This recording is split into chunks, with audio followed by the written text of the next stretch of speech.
So I thought I'd show this. This is the mechanical room in my house.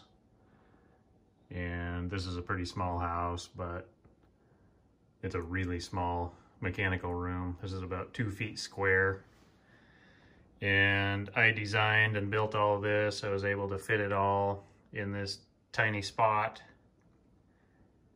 And what I'm doing is I needed to add a little bit of pressure to my hydronic system. Over time, my boiler was showing that it had lost a couple PSI. And I'm thinking I must have had a few air bubbles that worked their way out. This is the air eliminator valve. So I don't have any leaks that I'm aware of. I've never seen anything leaking. This is a gas combi boiler, so it heats domestic water, and I've got a 4-zone radiant system. It's just a really simple system. 1 circulation pump, and then basically I fine-tuned the zones with the valves on the manifold, and works really well. Really happy with it. I love having heated floors.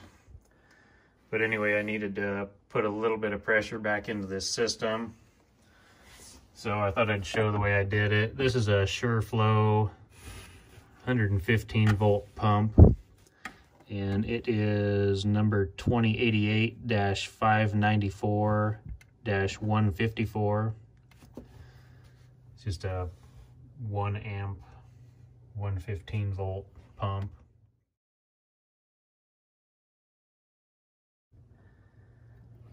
I've got a strainer and garden hose fittings on there. Those are all from SureFlow as well. So that'll just plug into a household outlet. It is a diaphragm pump, so it's self-priming. And then I've got a glycol mixture in this bucket. So pump suction hose in the bucket. Pressure hose goes up to the manifold, where I have a garden hose Y connector in there. It's kind of hard to see it, but just a regular Y connector with valves. And with those valves open on the Y, I just ran the pump, circulating it in the bucket, get all the air out of these hoses, and then shut 1 valve on the Y so it would build pressure, and open the valve going into the manifold, which it's pretty hard to see that, but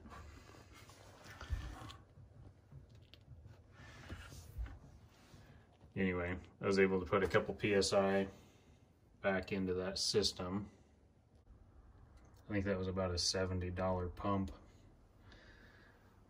So a couple hoses and fittings, and you're set up.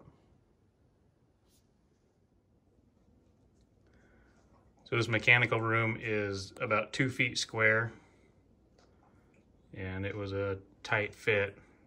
I designed and built this system, and it works really well, but it is a little cramped in here. So I'd probably lay things out a little bit differently if I was doing it again, make it a little more easy to access some of these valves and fittings for future maintenance. But works really well. Really happy with this system.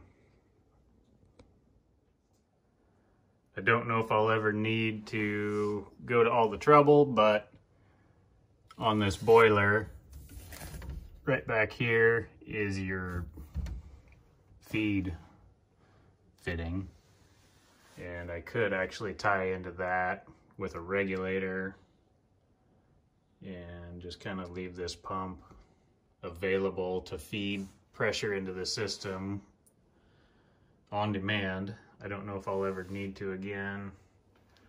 I guess we'll see if this ever gets to the point where it needs fluid added again. A critical component to these heating systems is the expansion tank. So this is a steel tank with a bladder that separates the water, or glycol in this case, from an air chamber. And this one has a clear cap on the bottom on that Schrader valve. So if the bladder ever fails, you can easily see the fluid in that clear cap. If you are trying to track down a leak or a loss of pressure, these expansion tanks are definitely one place to look. And you want to make sure the air pressure in the tank matches the rest of your system.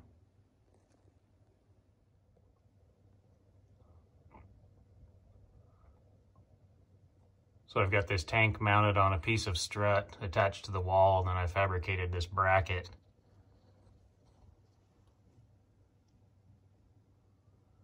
And then the tank just hangs from that. I couldn't really find anything locally at the time, so that's what I ended up doing. So this boiler has a digital readout that shows pressure. And I've also got this other analog gauge that shows pressure and temperature.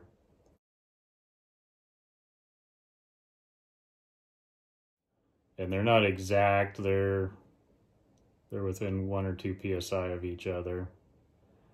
But I've got the boiler up over 13 psi now, so should be good to go. If this boiler gets down to 7.5, I think, it will shut down. It's got to have pressure to operate. So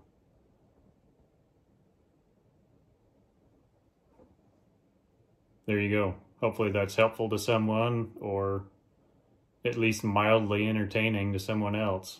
See you next time.